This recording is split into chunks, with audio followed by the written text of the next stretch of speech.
Silakan duduk Bapak Ibu yang terkasih ya. Ini perjumpaan kita yang terakhir, saya sedih. Karena nanti subuh saya akan balik ke Jakarta. Tapi saya percaya ya, insya Allah tahun depan kita balik lagi ya. Banyak yang udah tanya, Bu sudah mau jadi warga negara sana ya? Ya sudah gak pulang-pulang. Saudara, Tuhan itu baik luar biasa. Tadi kita mendengarkan kesaksian dari ya Edwardson, bagaimana kehidupan, bagaimana perjuangan. Ketika kita nyanyi itu rasanya gampang ya. Jangan pernah menyerah, jangan berputus asa. Nyanyi itu kelihatan enak ya. Enak gak saudara? Enak banget. Tapi waktu melakukannya itu gak gampang. Tidak seenak waktu kita nyanyi. Ya. Tadi malam kita sudah belajar, Yesus datang dengan sebuah janji bahwa Dia akan menyertai kita. Tapi berapa banyak kali kita juga tidak percaya bahwa Tuhan menyertai. Ketika keadaan menjadi tidak enak, ketika keadaan menjadi tidak nyaman, ya tidak gampang saudara. Kita berkata bahwa Tuhan itu menyertai. Waktu keadaan keuangan kita baik, waktu kesehatan kita baik, keluarga kita baik, rumah tangga kita baik, bisnis kita baik. Dan kita berkata bahwa Tuhan itu menyertai, itu mudah. Tapi ketika keadaan rasanya sulit dan kita berkata Tuhan menyertai, itu loh yang tidak mudah. Tapi itu iman. Amin. Amin. Ya, waktu engkau punya uang, engkau bilang engkau baik Tuhan, dahsyat. Orang dunia pun melakukan hal yang sama. Tapi ketika kita gak punya uang dan kita bilang Tuhan engkau baik, engkau dahsyat, engkau luar biasa, itu iman. Dan itu yang dahsyat di mata Tuhan. Ya, saudara mendengar khotbah dan menghidupi melakukan firman itu tidak seenak waktu kita dengar. Makanya ketika kita dengar gampang kita amin, yes. Baru keluar dari pintu gereja itu aja. Udah masuk WA jangan lupa ya jatuh tempo tanggal sekian. Rasanya itu firman melayang semua. Iya Pak, iya. Menghadapi kenyataan hidup ini loh, itu gak mudah. Saya ingat dulu ketika saya di kos-kosan, waktu saya diusir dari keluarga saya di tempat kos, anak cuci baju anak-anak kos, saya doa saudara, saya puasa, saya mencari kehendak Tuhan. Saya doa dapat penglihatan, saya berdiri di depan ribuan orang, saya berkhotbah. Lalu Tuhan berkata, satu saat engkau akan mengalami semua itu. Engkau akan berdiri depan ribuan orang. Bahkan bangsa-bangsa akan menanti pengajaranmu. Pulau-pulau akan menanti pengajaranmu. Saya nangis dalam hadirat Tuhan. Amin Tuhan, aku percaya. Rasanya saya sudah naik tinggi masuk dalam hadirat. Begitu amin keluar kamar doa, lihat pakaian kotor. Cucian. Rasanya buyar semua tadi itu janji-janji Tuhan. Tetapi bagaimana kita bertahan dan tetap percaya kepada Tuhan? Semua akan teruji. Tidak bagi semua orang firman itu akan terjadi. Tuhan berkata kepada bangsa Israel, masuki negeri itu dengan iman percaya. Kalau engkau percaya sungguh-sungguh maka engkau akan mengalami. Tapi kalau engkau tidak percaya maka hal itu tidak akan terjadi kepadamu. Hari ini janji Tuhan sudah dibentangkan. Saudara mendengarkan firman Tuhan sudah begitu banyak. Tapi mari tetapkan dalam hatimu hari ini berkata, yes aku mau percaya dan aku mau melakukan itu Tuhan. Cuma itu yang Tuhan tunggu. Ya jangan amin-amin di gereja pulang lupa semua saudara. Ayo kita masuki tahun yang baru dengan iman yang baru. Tadi pagi saya sampaikan Yesus datang, Dia membuat semuanya baru. Karena barang siapa yang ada dalam Yesus, Ia adalah ciptaan yang baru. Apanya yang baru? Hidup kita baru. Berkat kita pun baru. Kalau hari ini saudara berkata, Tuhan aku mau keadaan keuanganku lebih baik dari tahun kemarin. Kalau hari ini saudara berkata, aku mau keluargaku lebih baik dari tahun kemarin. Tuhan aku mau bisnisku lebih baik dari tahun kemarin. Kalau saudara menginginkan yang lebih baik, engkau percaya gak Tuhan terlebih rindu untuk melakukan semua kebaikan itu dalam hidupmu. Kenapa? Karena janji itu sudah diberi. Tapi sekali lagi apa yang menghalangi berkat Tuhan yaitu dosa. Ketidakpercayaan kita. Iya, makanya nyanyi, jangan pernah menyerah. Saya ingat saudara dulu, kami waktu di Solo, ya saya dan suami itu prinsip kami nggak mau meminta-minta. Ya sebagai hamba Tuhan, ya saya nggak pernah pinjam uang. Kita punya prinsip sesulit apapun kita, nggak makan sekalipun jangan pernah pinjam uang. Karena hamba Tuhan itu dia harus berharap kepada Tuhan, tidak boleh pinjam uang. Jadi kami tidak pernah pinjam uang. Lalu kami mulai membangun satu usaha, masih tetap rohani. Kita buka percetakan, kita nyetak buku-buku rohani, renungan rohani. Ya, beredar di seluruh Indonesia, masuk ke toko-toko buku Kristen. Dan semua distributor saya itu pendeta hamba Tuhan. Kami kasih mereka jarak bayar itu 3 bulan. Jadi kita kirim yang Januari, nanti Maret mereka bayar yang Januari. Maret mereka baru bayar. Sebenarnya sudah lumayan ya saudara, temponya 3 bulan kan. Ya, tapi ya saya nggak tahu kenapa juga ada yang kadang 5 bulan nggak bayar, 6 bulan nggak bayar. Kalau saya telepon, saya SMS, Pak, tolong setoran yang 5 bulan lalu dong Pak. Bapak harus setor 2 loh. Dia balas gini, Bu, saya lagi pelayanan misi di daerah. Maksudnya tidak ada ATM. Saya bilang ada bank BRI di sana. Di desa-desa itu semua ada bank. Kupedes, Simpedes, simpanan perawan desa. Kupedes, ku dapat perawan desa. Enggak saudara ya. Maksudnya itu bank BRI itu penyeluruh. Tapi alasan saudara. Nanti kalau saya telepon, ringtone-nya itu bunyi saya telepon. Allah mengerti, Allah peduli segala persoalan yang kita alami. Itu kalau sudah ringtone-nya begitu jangan saudara WA. Dia bilang Allah aja ngerti masa lu gak ngerti. Karena orang yang utang itu sama yang diutang itu lebih galak yang. Kalau datang mau utang manis. Hai Cin, tambah cantik deh kau. Habis itu boleh pinjam uang enggak? Nah kalau ada yang begitu-begitu jangan. Saya kasih saudara tips untuk menghindar menjadi penanggung sesama. Kalau ada orang datang pinjam uang 10 juta dan imanmu itu tidak sampai untuk merelakan 10 juta, jangan kau kasih 10 juta. Survei membuktikan yang utang itu banyak yang tidak bayar. Saya berdoa di sini tidak ada yang suka utang. Amin. Amin. Berharap kepada Tuhan. Beriman, saya bukan cuma ngomong, saya mengalami. Ya bahkan sama kakak ipar pun gak pernah, dulu pernah saya sudah mau pinjam, udah mau WA. Roh Kudus tegur, kamu tuh pendeta hamba Tuhan, kamu pinjam, kamu mempermalukan Tuhan. Gak jadi saya. Masuk di kamar nangis berdoa, bahasa roh. Tiba-tiba telepon saya bunyi-bunyi terus. Lagi berdoa. Habis amin saya lihat, waduh ada telepon dari satu perusahaan. Saya sudah duga gini, ini pasti salah jadwal. Jangan-jangan saya ada jadwal hari ini saya nggak lihat. Jadi saya WA, Shalom kenapa ya telepon terus dari tadi ya. Saya tidak salah jadwal kan, nggak ada jadwal perusahaan hari ini kan. Enggak Bu, tapi perusahaan kami diberkati dan bos kami mau membagi berkat bagi hamba-hamba Tuhan yang sering pelayanan di perusahaan ini. Jadi saya mau minta nomor rekening. Lagi doa dijawab Tuhan loh, amin. Kenapa? Karena saya tidak menaruh harapan pada manusia. Coba kalau saya sudah pinjam sama kakak ipar saya, mungkin telepon itu tidak akan berdering. Saudara mengerti maksud saya? Taruh harapan dan imanmu kepada Tuhan. Akhirnya saya kembali ke cerita itu. Bahkan saudara ada satu toko buku rohani itu gak bayar sama sekali. Hampir 1 tahun. Saya tagih ke dia, jawabannya ada-ada saja. Saya bilang, Pak barang gak pernah retur loh. Habis semuanya tapi uang gak pernah masuk. Ada apa Pak? Tolonglah kami ini juga mau beli kertas. Gak ada yang bisa kasih gratis. Kertas tuh harus lunas di depan sebelum kami ambil lagi. Saya gak peduli Bu. Saya bilang gak ada uang.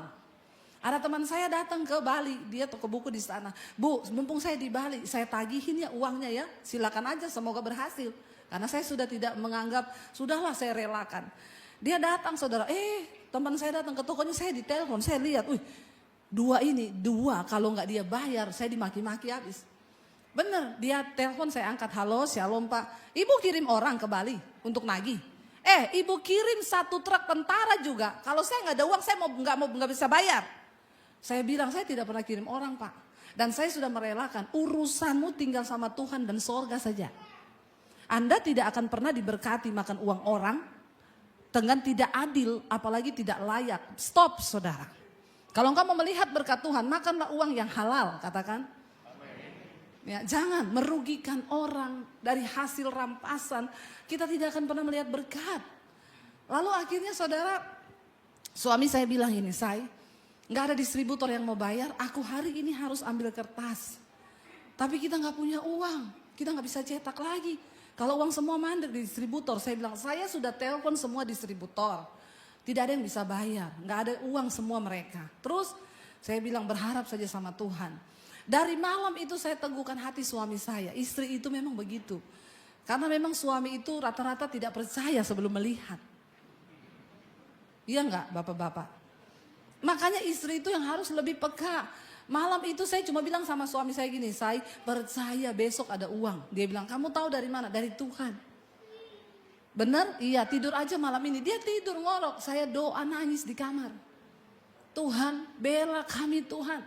Sudah gak ada jalan Tuhan, apa yang harus kami lakukan? Aku percaya Engkau Tuhan yang hidup, Engkau buktikan mujizat-Mu. Besok pagi dia pulang, habis pelayanan di doa fajar saudara. Masuk rumah, dia nyanyi lagunya Edwardson. Tapi di aransemen sama dia beda. Dia masuk rumah nyanyi. Hatiku dari depan sampai di dapur.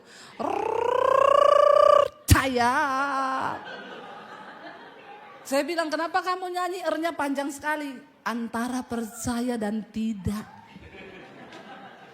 Tidak segampang nyanyi lagu kan. Dia bilang kalau orang percaya benar nyanyi hatiku percaya, kayak nyanyi di Betaan ini temponya benar-benar percaya loh. Cepet kan? Hatiku percaya. Kalau temponya berubah itu sudah antara percaya dan tidak. Hatiku percaya. Itu antara iya dan tidak. Terus saya bilang sama suami saya, ya kita harus beriman sama Tuhan, percaya nanti siang tuh ada uangnya say. Dari mana? Semua distributor gak ada yang iyain. Saya bilang kamu nanti siang ada lihat anak-anak latihan musik di gereja kan? Iya, jam berapa? Jam 1 siang. Nanti habis latihan di gereja, kamu pulang cek di ATM pasti duitnya ada. Dia bilang, kamu tahu dari mana? Dari Tuhan. Kamu hubungin distributor ya? Nggak ada. Kamu telepon semua distributor, semua jawabannya nggak bisa bayar. Terus kenapa kamu bisa bilang begitu? Ya beriman saja. Betul? Iya betul. Suami saya bilang, tapi istriku ini biasanya kalau beriman terjadi loh. Saya bilang, iya beriman saja. Dia pergi saudara ke gereja. Belum lama pergi, telepon. Aku di ATM ini. Terus, gak ada duitnya. Lah kan saya bilang habis latihan. Kenapa kau belum latihan? Sudah kau cek itu ATM. Enggak, aku cuma mau uji aja benar atau tidak. Lah kan aku bilang tadi habis latihan. Tapi benar akan ada yang transfer. Iya ada. Dari mana? Enggak tahu, cuma Tuhan suruh ngomong gitu. Beneran loh ya, tenan loh ya. Tenan. Tapi kamu latihan dulu, pergi ke gereja dia latihan. Saya di rumah berdoa saudara. Ya, nanti kita habis ibadah nyanyi itu ya, lagu itu ya. Biar kita lihat yang percaya mana yang tidak mana. Kalau yang itu panjang berarti roto-roto tidak percaya. Saudara, saya berdoa di rumah. Tuhan, aku percaya Engkau hidup, tolonglah Tuhan. Biar suamiku percaya, karena memang laki-laki itu disuruh percaya sulit. Karena laki-laki itu sering lebih pakai logika. Supaya dia melihat bahwa Engkau itu ada istri-istri yang harus berdoa begitu buat suamimu, amin. Nggak ada yang amin ibu-ibu ini. Ya amin yang kenceng. Kita bantu mereka untuk percaya, karena laki-laki itu lebih sering pakai logika. Anaknya masih kuliah 10 tahun, dia udah mikir dari sekarang. Bener, ada bapak-bapak bu mau beli rumah saya enggak, kenapa? Anak saya mau kuliah bu. Kuliahnya kapan Pak? Tahun ini masuk enggak? 5 tahun lagi. Lah kenapa bapak udah mau jual rumah sekarang? Saya takut nggak ada uang jadi buat siap-siap. 5 tahun ke depan dia sudah mikir. Bapak-bapak maaf ya, otakmu itu ukurannya kecil. Memorinya juga sempit, terbatas. Enggak 1 tera. Jadi enggak usah kau pikir urusan 5 tahun mendatang. Itu urusan Tuhan. Bukankah Alkitab berkata kesusahan sehari cukup untuk sehari? Makanya survei membuktikan yang paling banyak kena stroke itu bapak-bapak. Ini benar, karena ukuran otak laki-laki itu lebih kecil daripada perempuan. Sementara memorinya full, overload. Akhirnya stroke. Beda sama perempuan, ukuran otaknya lebih besar, tapi kosong, gak ada yang dipikir. Ya, ibu-ibu benar gak? Karena kita, perempuan itu pakai perasaan, ada masalah nangis dia. Udah habis nangis selesai. Ada masalah dia curhat sama temennya. Say, ada masalah nih. Kenapa, Cin? Dia WA panjang sekali. Temennya udah tahu karena dia sudah sering biasa WA. Nggak dibaca sama temennya, nggak.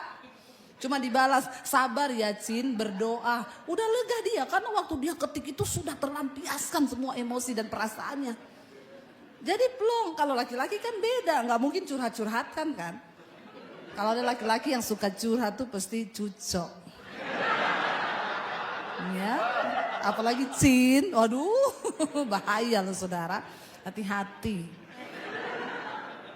Saudara ya, akhirnya saya berdoa dalam nama Yesus, Tuhan tolong Tuhan, biar suamiku itu belajar percaya. Biar dia percaya bahwa Tuhan tuh ada, dia gak pakai logika terus. Habis itu dia latihan, saya sudah deg-degan tunggu telepon saudara. Berapa jam kemudian telepon saya bunyi, waduh ya, dia bilang, Say, aku di ATM. Saya deg-degan, bagaimana ini Tuhan? Kenapa? Emang kau enggak tahu ada distributor yang ngomong mau transfer? Enggak, beneran enggak ada yang ngomong janji sama kau bayar siang ini. Enggak, kenapa? Ada enggak uangnya? Enggak, ada enggak yang janji? Enggak. Uangnya ada apa enggak? Oh, ada. Tepuk tangan dong saudara. Ya aduh, dalam hati saya selamat. Puji Tuhan, padahal saya juga tidak tahu, tapi itulah iman. Yang tidak ada bisa menjadi ada. Kenapa? Karena kau punya Tuhan yang hidup. Dia Allah yang bertanggung jawab, asal kau mau percaya sungguh kepada Dia. Jangan takut. Taruh imanmu sungguh-sungguh kepada Tuhan hari ini. Jangan takut akan tahun depan. Tapi jangan mau bergeser dari pengharapanmu kepada Tuhan. Saudara, Yesus sudah datang untuk mendamaikan hidupmu dengan Allah. Kenapa? Karena ketika kita hidup jauh dari Tuhan, engkau tidak bisa mengalami berkat Tuhan. Tapi Yesus datang untuk memperdamaikan dirimu dengan Bapa. Dan ketika engkau diperdamaikan dengan Tuhan, kita menjadi anak-anak kesayangannya. Dan ketika kita menjadi anak kesayangannya, itu artinya engkau adalah ahli waris. Apa itu ahli waris? Orang-orang yang berhak menerima janji-janji penyertaan Tuhan. Jangan engkau pikul sendiri bebanmu karena engkau akan capek. Berat hidup ini. Capek hidupmu kalau engkau pikul sendiri semua bebanmu. Engkau butuh Tuhan. Taruh semua pengharapan hidupmu kepada Tuhan. Dia Allah yang sungguh-sungguh hidup. Dan Dia Tuhan benar-benar ada bagi saudara dan saya. Saudara, di sini dikatakan, coba kita baca Kolose pasal yang pertama. Saya pengen kita baca ayat yang ke-19 mulai. Di sana dikatakan karena seluruh kepenuhan Allah berkenan diam di dalam Dia yang adalah Kristus, dan oleh Dialah Ia memperdamaikan segala sesuatu dengan dirinya, baik yang ada di bumi maupun yang ada di sorga. Sesudah Ia mengadakan pendamaian oleh darah salib Kristus. Juga dikatakan di sana siapa? Kamu, katakan juga aku. Juga aku yang dahulu hidup jauh dari Allah dan yang memusuhinya dalam hati dan pikiran seperti yang nyata dari perbuatanmu yang jahat. Sekarang kita sudah diperdamaikan dengan Tuhan. Dulu kita memusuhi Allah. Karena itu kita melakukan semua kejahatan, semua dosa. Kita lakukan kenajisan, percabulan, kepahitan. Semua hal yang jahat kita lakukan itu tanda orang yang masih bermusuhan dengan Tuhan. Jangan engkau hidup bermusuhan dengan Tuhan. Dikatakan sekarang kita telah diperdamaikan. Ya, kita yang tadinya dulu hidup kita itu jauh dari Allah. Kita memusuhi Dia dalam hati dan pikiran seperti yang nyata dari perbuatanmu yang jahat. Sekarang diperdamaikannya di dalam tubuh jasmani Kristus oleh kematiannya untuk menempatkan kamu kudus dan tak bercela dan tak bercacat di hadapannya. Kita telah dipilih menjadi anak-anak Allah. Kita diperdamaikan sehingga kita layak menjadi orang-orang yang menerima janji Tuhan. Ya dan amin. Dan ketika kita sadar kita sudah diperdamaikan, apa yang harus kita lakukan? Mari kita baca ayat 23 yang terakhir. 1, 2, 3. Sebab itu apa? Kamu harus bertekun dalam iman. Tetap teguh dan tidak bergoncang. Dan jangan mau digeser dari pengharapan Injil yang telah kamu dengar dan yang telah dikabarkan di seluruh alam di bawah langit. Dan yang aku ini, Debbie Basjir, ini Paulus yang telah menjadi pelayannya. Kita menjadi pelayan-pelayan perdamaian itu, membawa perdamaian Kristus dalam hidup kita. Bertekun dalam iman hari-hari ini saudara. Masuki tahun yang baru. Dengan engkau bertekun di dalam iman. Saya kemarin dapat telepon dari seorang. Bu, saya menjadi Kristen puluhan tahun dengan suami saya. Kami di gereja bu, tapi saya tidak mengerti menjadi Kristen yang benar. Ternyata banyak hal yang kami lakukan di luar pengetahuan iman. Setelah saya mendengarkan khotbah-khotbah ibu, saya mengerti. Ibu tahu sekarang setiap hari saya dengar khotbah ibu itu 4 jam sampai 5 jam. Awalnya suami saya itu setiap kali pulang lihat saya dengar khotbah ibu, apa sih kok tiap hari dengerin itu terus. Lama-lama di tempat tidur suaminya ikut mendengar. Dia bilang benar juga ya. Lalu bu sekarang suami saya ketagihan untuk dengar khotbah. Hari-hari ini kami terus bertumbuh dalam iman dan banyak sekali yang Tuhan ubah dari hidup kami. Dan kami semakin menjadi cinta Tuhan. Saya bilang yes. Itu artinya engkau ketemu dengan Tuhan secara pribadi. Engkau mulai mencintai Dia. Orang yang berjumpa dengan pribadi Yesus akan mencintai Dia. Dan mereka suka akan hal-hal rohani. Bangun imanmu. Taruh pengharapanmu kepada Tuhan. Hanya orang yang terus membangun dan bertekun di dalam iman. Yang tidak akan tergoncang dan tidak akan tergeser. Dikatakan jangan mau digeser. Kalau ayat ini berkata jangan mau digeser. Berarti ada satu kuasa yang mencoba menggeser imanmu. Mana tadi yang badannya besar di sini? Yang atletis, Fandi ya? Sini, yang paling gede. Saya mau pakai dia jadi alat peraga. Soalnya dia badannya besar. Kita lihat seberapa besar kekuatannya. Ya. Saya pilih ini yang paling besar, berdiri samping saya. Sini, berdiri. Ya. Ini kan gede saudara badannya ya. Coba kalau saya geser, tergeser kan? Tapi sekarang kamu pasang kuda-kuda. Karena kamu tahu saya akan menggeser. Dengan kekuatan yang sama. Saya tidak menambah kekuatan loh. Ya, saya melihat. Sudah? Makan banyak tiap hari toh? Oh ini belum makan? Ah alasan. Ya, coba ya, pasang kuda-kuda ya. Saya dengan kekuatan yang sama. Enggak bisa loh, malah saya mau tergeser loh. Ih, beneran. Saya tambah loh saudara. Saya tambah 3 kali lipat. Ih, enggak bisa. Ini yang namanya jangan mau digeser. Tadi waktu dia nggak tahu saya mau geser, dia tergeser. Tapi karena dia tahu ada satu kuasa yang akan mencoba menggeser dia pasang kuda-kuda. Ih, tolong tunduk sama saya, ayo geser. Udah Fandi turun Fandi. Aduh, ya saya keseleo loh tangan saya. Haleluya saudara ya. Saudara, waktu dia tahu ada satu kuasa yang mau coba menggeser, dia pasang kuda-kuda. Ayat ini berkata, kamu jangan mau digeser. Apa yang bisa menggeser imanmu? Persoalan hidupmu. Tantangan, ketakutan, kekhawatiran setiap saat berusaha menggeser iman kita. Tapi ayat ini berkata, orang yang sudah menerima Yesus dan diperdamaikan dengan Yesus, engkau tidak akan bergoncang. Memang mungkin ada air mata. Memang mungkin akan ada tekanan. Tapi engkau terus kuatkan iman dan berkata, aku percaya Tuhan. Ibu yang telepon saya dan bilang, Bu, sekarang setiap hari saya dan suami dengar firman. Ibu tahu dulu ketika ada masalah kami salahkan Tuhan. Dan kami ribut, tapi sekarang setiap ada masalah kami bilang, terima kasih Tuhan. Kami tahu ini menguatkan iman kami. Responnya berbeda. Dan itu bisa terjadi hanya ketika engkau bertekun di dalam iman. Saya undang para imam musik maju ke depan.